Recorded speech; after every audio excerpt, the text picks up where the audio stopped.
আসসালামু আলাইকুম। BBC national Bangla নিউজে আপনাকে স্বাগত। জানিয়ে দেব আমাদের হাতে থাকা সর্বশেষ গুরুত্বপূর্ণ আপডেট। আন্তর্জাতিক সংবাদ। গাজায় যুদ্ধাপরাধের অভিযোগে বাইডেনের বিরুদ্ধে তদন্তের আহ্বান। জানিয়ে দেব রমজানে ফিলিস্তিনিদের আল-আকসায় যেতে দেবে না ইসরায়েল। আরও জানিয়ে দেব শান্তি চুক্তি মানে আত্মসমর্পণ করা নয়, ট্রাম্পকে বললেন ম্যাক্রো। এরপর জানিয়ে দেব বাংলাদেশের সংখ্যালঘু ইস্যুতে ইসকন নেতার আবেদন ভারতের সুপ্রিম কোর্টে খারিজ। সর্বশেষ জানিয়ে দেব ট্রাম্প প্রশাসনের সহায়তায় গাজা দখল করতে প্রস্তুত ইসরায়েল। শুনছিলেন সংবাদ শিরোনাম, এখন বিস্তারিত। তবে তার আগে অনুরোধ থাকবে ভিডিওটিতে একটি লাইক এবং কমেন্ট করে জানিয়ে দিন আজকের এই ভিডিও সম্পর্কে আপনার মূল্যবান মতামত। আর অবশ্যই ভিডিওটি আপনার ফেসবুক সোশ্যাল মিডিয়ায় শেয়ার দিতে ভুলবেন না। আর অনুরোধ থাকবে আপনি যদি আমাদের এই চ্যানেলটিতে নতুন হয়ে থাকেন তাহলে অবশ্যই চ্যানেলটি সাবস্ক্রাইব করে আমাদের সাথেই থাকুন। গাজায় যুদ্ধ অপরাধের অভিযোগে বাইডেনের বিরুদ্ধে তদন্তের আহ্বান। গাজায় যুদ্ধ অপরাধ এবং মানবতা বিরোধী অপরাধে জড়িত থাকার অভিযোগে সাবেক প্রেসিডেন্ট জো বাইডেন এবং তার সরকারের পররাষ্ট্র মন্ত্রী অ্যান্থনি ব্লিংকেন এবং প্রতিরক্ষা মন্ত্রী লয়েড অস্টিনের বিরুদ্ধে তদন্তের জন্য আন্তর্জাতিক অপরাধ আদালতের আইসিসির কাছে আবেদন জানানো হয়েছে। গত 19 জানুয়ারি আইসিসির প্রসিকিউটর করিম খানের কাছে 172 পৃষ্ঠার একটি চিঠি জমা দিয়েছে মার্কিন নাগরিক সমাজ সংস্থা democracy for the Arab world now. ICC নিবন্ধিত আইনজীবী এবং অন্যান্য যুদ্ধ অপরাধ বিশেষজ্ঞদের সহায়তায় প্রস্তুত করা এই চিঠিতে গাজায় ইসরায়েলি অপরাধকে সহজতর করার জন্য সামরিক, রাজনৈতিক এবং জনসাধারণের সমর্থন প্রদানের জন্য এই কর্মকর্তাদের ইচ্ছাকৃত এবং উদ্দেশ্যমূলক সিদ্ধান্তের একটি নমুনা বিশদভাবে বর্ণনা করা হয়েছে। এতে বলা হয়েছে কমপক্ষে 17.9 বিলিয়ন ডলারের অস্ত্র স্থানান্তর, গোয়েন্দা তথ্য ভাগাভাগি, লক্ষ্যবস্তু সহায়তা, কূটনৈতিক সুরক্ষা এবং ইসরায়েলের অপরাধের আনুষ্ঠানিক অনুমোদন অন্তর্ভুক্ত রয়েছে। ডনের বোর্ড সদস্য এবং প্রবীণ যুদ্ধ অপরাধ আইনজীবী রিড ব্রোডি বলেছেন, ইসরায়েলি অপরাধে জড়িত থাকার জন্য জো বাইডেন, অ্যান্থনি ব্লিংকেন এবং লয়েড অস্টিনের বিরুদ্ধে তদন্তের জোরালো ভিত্তি রয়েছে। তিনি বলেছেন, ফিলিস্তিনি হাসপাতাল, স্কুল এবং ঘরবাড়িতে মার্কিন বোমা নিক্ষেপ, হত্যা এবং নিপীড়নের অভিযান আমেরিকান সহায়তায় পরিচালিত হয়েছে। ইসরায়েল ঠিক কি করছে তা সম্পর্কে মার্কিন কর্মকর্তারা অবগত ছিলেন, তবু তাদের সমর্থন কখনো থামেনি। ডনের চিঠিতে রোম সংবিধির অনুচ্ছেদ 25(3)(c) এবং ডি লঙ্ঘনের জন্য বাইডেন, ব্লিংকেন এবং অস্টিনের বিরুদ্ধে তদন্তের আইন এবং বাস্তব ভিত্তি তুলে ধরা হয়েছে। এতে গাজায় ইসরায়েলি কর্মকর্তাদের সংঘটিত অপরাধের সহায়তা এবং ইচ্ছাকৃতভাবে অবদানের কথা উল্লেখ করা হয়েছে। এসব অপরাধের মধ্যে রয়েছে ইসরায়েলি প্রধানমন্ত্রী বেনিয়ামিন নেতানিয়াহু, সাবেক প্রতিরক্ষা মন্ত্রী ইয়োব গ্যালান্টের বিরুদ্ধে গ্রেপ্তারি পরোয়ানা চিহ্নিত অপরাধ, যার মধ্যে রয়েছে অনাহারের যুদ্ধ অপরাধ এবং ইচ্ছাকৃতভাবে বেসামরিক জনগণের বিরুদ্ধে আক্রমণ পরিচালনা করা এবং রোম সংবিধির অধীনে হত্যা, অমানবিক কাজ এবং নিপীড়ন সহ মানবতা বিরোধী অপরাধ। রমজানে ফিলিস্তিনিদের আল-আকসায় যেতে দেবে না ইসরায়েল। ইসলাম ধর্মের তৃতীয় পবিত্র মসজিদ আল-আকসায় প্রতি বছর রমজান মাসে মুসল্লিদের ভিড় বেড়ে যায়। মুসলমানরা এই পবিত্র স্থানটিতে নামাজ পড়তে এবং আল্লাহর কাছে প্রার্থনা করতে আসেন। তবে এই বছর ইসরায়েল এক নতুন পদক্ষেপ গ্রহণ করেছে, যার ফলে ফিলিস্তিনিদের জন্য আল-আকসা মসজিদে প্রবেশের সুযোগ সীমিত করা হবে। ইসরায়েল ফিলিস্তিনের সশস্ত্র গোষ্ঠী হামাসের সঙ্গে যুদ্ধবিরতি চুক্তির অংশ হিসেবে যেসব ফিলিস্তিনি মুক্তি পেয়েছেন তাদের আল-আকসায় যাওয়ার অনুমতি দেওয়া হবে না। সোমবার 24 ফেব্রুয়ারি এ বিষয়ে তুর্কি বার্তা সংস্থা আনাদোলো এজেন্সির এক প্রতিবেদন থেকে তথ্য জানা যায়। প্রতিবেদনে বলা হয়, ইসরায়েল সিদ্ধান্ত নিয়েছে যে 55 বছর বা তার বেশি বয়সী পুরুষ এবং 50 বা তার বেশি বয়সী নারীদের আল-আকসায় প্রবেশের অনুমতি দেয়া হবে। তবে গাজা যুদ্ধবিরতি চুক্তি অংশ হিসেবে সম্প্রতি মুক্তিপ্রাপ্ত তরুণ ফিলিস্তিনিদের জন্য এই মসজিদে প্রবেশের অনুমতি নেই। প্রসঙ্গত, তরুণদের ওপর এই নিষেধাজ্ঞা দীর্ঘদিন ধরে চলছে এবং ইসরায়েল বিভিন্ন সময় তাদের পবিত্র এই মসজিদে প্রবেশ করতে বাধা দিয়েছে। তারপরও অনেক তরুণ ফিলিস্তিনি নামাজ পড়তে এবং পবিত্র স্থানটি প্রার্থনা করতে সেখানে গিয়ে থাকেন। এই ইস্যু নিয়ে পরিস্থিতি আরো জটিল হচ্ছে, কারণ ইসরায়েল রমজান মাসে আল-আকসা মসজিদ এবং পূর্ব জেরুজালেম যাওয়ার পথগুলোতে চেকপয়েন্ট বসানোর পরিকল্পনা করছে, যেখানে প্রতিদিন প্রায় 3000 পুলিশ মোতায়েন থাকবে,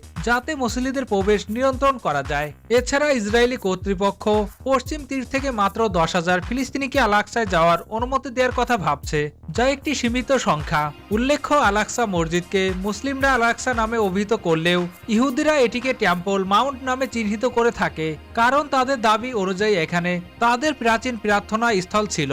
এই দ্বন্দ্বটির কারণে এই স্থানটি নিয়ে ধর্মীয় এবং রাজনৈতিক বিতর্ক চলছে।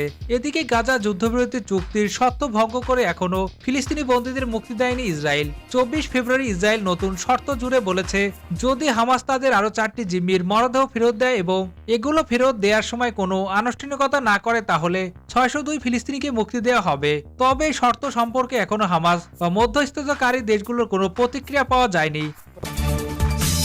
শান্তি চুক্তি মানে আত্মসমর্পণ করা নয়, ট্রাম্পকে বলেছেন ম্যাক্রো।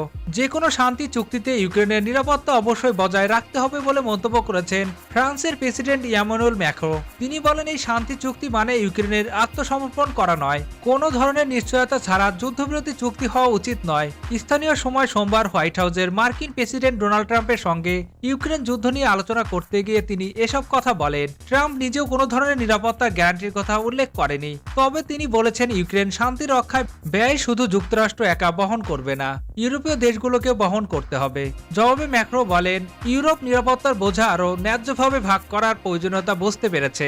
রাশিয়ার আক্রমণের 3য় বার্ষিকীতে আলোচনা আরও এগিয়ে যাওয়ার পথ দেখিয়েছে বলে জানান তিনি। ট্রাম্প বলেন, তিনি কয়েক সপ্তাহের মধ্যে এই যুদ্ধ শেষ করতে চান এবং যত দ্রুত সম্ভব যুদ্ধবিরতি কার্যকর হোক। যুদ্ধবিরতি কার্যকর হলে তিনি রাশিয়া সফর করে ভ্লাদিমির পুতিনের সঙ্গে সাক্ষাৎ করবেন বলেও ইঙ্গিত দেন। তবে ম্যাক্রো দ্রুত যুদ্ধবিরতির পক্ষে নন, বরং তিনি আরও সময় নিয়ে যুদ্ধবিরতির দিকে আগাতে চান, কারণ সীমান্তে শান্তি চুক্তির বিষয়ে স্পষ্ট গ্যারান্টির বিষয়ে উল্লেখ থাকতে হবে, যাতে ইউক্রেনের দীর্ঘমেয়াদী শান্তি বজায় থাকে।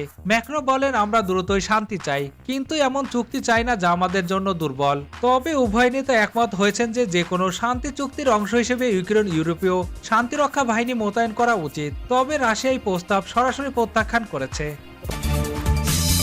বাংলাদেশের সংখ্যালঘু ইস্যুতে ইসকন নেতার আবেদন ভারতের সুপ্রিম কোর্টে খারিজ। বাংলাদেশে হিন্দু ও অন্যান্য সংখ্যালঘুদের ওপর কথিত সহিংসতা ও নির্যাতন বন্ধে ভারত সরকারকে দ্রুত ও কার্যকর পদক্ষেপ নিতে একটি আবেদন জানিয়েছিল এক ইসকন নেতা। সোমবার 24 ফেব্রুয়ারি ভারতের সুপ্রিম কোর্ট তার এই আবেদন খারিজ করে দিয়েছে।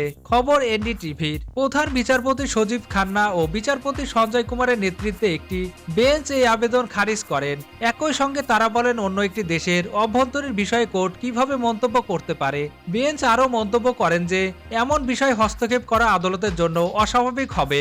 পাঞ্জাবের লুধিয়ানার এক ব্যবসায়ী ও সমাজসেবক রাজেশ খান্ডা এই আবেদন করেছিলেন। তিনি লুধিয়ানার ভগবান জগন্নাথ রথযাত্রার মহোৎসব কমিটির চেয়ারম্যান এবং ইসকন মন্দির স্টিয়ারিং বোর্ডের ভাইস চেয়ারম্যান। তিনি বাংলাদেশের সংখ্যালঘুদের সুরক্ষার দাবির পাশাপাশি এই আবেদন আরও দাবি করেন, বাংলাদেশের সহিংসতার কারণে ভারতে প্রবেশ করা হিন্দুদের নাগরিকত্ব পাওয়ার আবেদনের সময়সীমা বৃদ্ধি করা হোক। এই আবেদনে সর্বোচ্চ আদালতের প্রতি অনুরোধ জানানো হয়েছিল, যাতে কেন্দ্রীয় সরকার অবিলম্বে কূটনৈতিক পদক্ষেপ নেওয়া অথবা আন্তর্জাতিক আইনে স্বীকৃত অন্যান্য ব্যবস্থা গ্রহণ করে।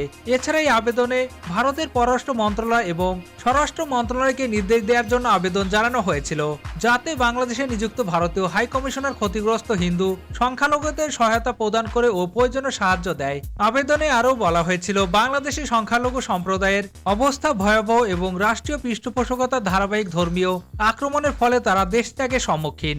বাংলাদেশ সরকারের উপর রাজনৈতিক চাপ সৃষ্টি করা এবং আন্তর্জাতিক আইন অনুযায়ী পদক্ষেপ গ্রহণ করা জরুরি, যাতে সেখানকার হিন্দুদের উপর চলমান নৃশংসতা বন্ধ হয়।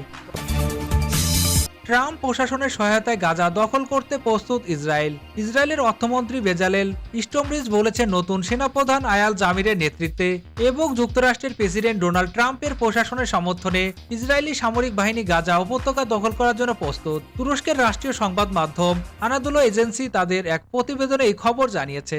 খবরে বলা হয়, গতকাল সোমবার ইসরায়েলের কনসেন্টের এক বৈঠকে তিনি এই মন্তব্য করেন। স্মোটরিচ বলেন, লেবাননের হিজবুল্লাহ গ্রুপ এখন কয়েক দশকের মধ্যে তার সর্বনিম্ন অবস্থায় রয়েছে। এটি লেবানন সরকার থেকে বিচ্ছিন্ন হয়েছে, সিরিয়ায় স্থল সড়ক সরবরাহ পথ থেকে বিচ্ছিন্ন করা হয়েছে এবং তাদের নেতৃত্ব ক্ষতিগ্রস্ত করা হয়েছে। গাজার পশ্চিম তীর এবং উত্তর গাজার জাবালিয়ার মতো পরিস্থিতিতে রূপান্তরিত করার হুমকি দিয়ে স্মোটরিচ বলেন, সেখানে ইসরায়েলি বাহিনী জাতিগত নির্মূল অভিযান চালিয়েছে। তিনি গর্ব করে বলেন, পশ্চিম তীরের শরণার্থী শিবির থেকে হাজার হাজার ফিলিস্তিনি বাসিন্দাকে জোরপূর্বক অপসারণ করা হয়েছে এবং সেই স্থানগুলো ধ্বংস করা হয়েছে। তিনি তিনি আরো বলেন, আমরা যখন যুদ্ধ শুরু করার সিদ্ধান্ত নেব তখন তাদের অভ্যন্তরে একত্রিত শক্তি এবং নিষ্ঠুর আঘাত তাদের আরো ক্ষতিগ্রস্ত করবে। স্মোট্রিচ হামাসকে করা প্রতিশোধের হুঁশিয়ারি দিয়ে বলেন তাদের এক বিন্দু অবশিষ্ট থাকবে না। তিনি আরো বলেন তাদের দেশে সামরিক বাহিনী পশ্চিম তীরে হামাস সন্ত্রাসীদের বিরুদ্ধে ট্যাঙ্ক এবং সাজাযান ব্যবহার করছে। গত মাসে গাজায় এক যুদ্ধবিরতি এবং বন্দি বিনিময় চুক্তি কার্যকর করা হয়। এর আগে ইসরায়েলের ধ্বংসাত্মক যুদ্ধে প্রায় 48,350 জন ফিলিস্তিনি নিহত হয়েছেন। এর মধ্যে বেশিরভাগই নারী ও শিশু।